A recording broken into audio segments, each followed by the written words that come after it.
வாக்காளர் பட்டியல் சிறப்பு தீவிர திருத்த பணிகள் குறித்து நாடாளுமன்றத்தில் வரும் 9ஆம் தேதி விவாதம் நடத்த மத்திய அரசு ஒப்புக் கொண்டிருப்பதாக மத்திய அமைச்சர் கிரண் ரிஜிஜு தெரிவித்துள்ளார்.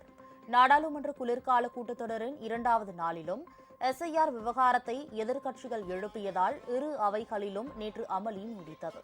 9 மாநிலங்கள் மற்றும் 3 யூனியன் பிரதேசங்களில் மேற்கொள்ளப்பட்டு வரும் எஸ்ஐஆர் திருத்த பணிகள் குறித்து விவாதிக்க கோரி எதிர்க்கட்சிகள் அமளியில் ஈடுபட்டன. மாநிலங்களவையிலிருந்து திமுக உள்ளிட்ட எதிர்க்கட்சிகள் வெளிநடப்பு செய்தன.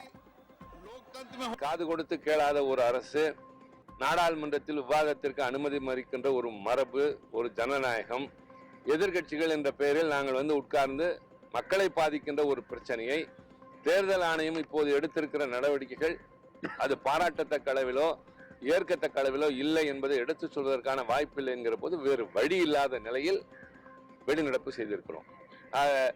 மீண்டும் மக்களுக்கு வெளிப்படுத்துவது, நாங்கள் எந்த தவறும் செய்யவில்லை, பேச வாய்ப்பு கேட்டோம், மறுக்க போது இப்போது அவர்கள் விருப்பத்திற்கு ஏதோ செய்து கொண்டிருக்கிறார்கள். நாங்கள் வெளிநடப்பு செய்ததற்கு எதற்கு என்றால் எதிர்ப்பு தெரிவிப்பதற்காக.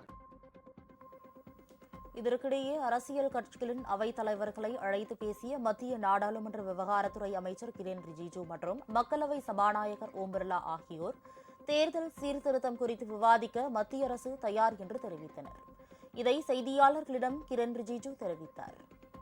There will be a special discussion on 150th anniversary of national song Vande Mataram on Monday.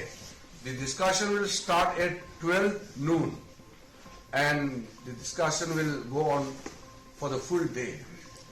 And it was also agreed that on Tuesday, the 9th December, there will be discussion on election reforms.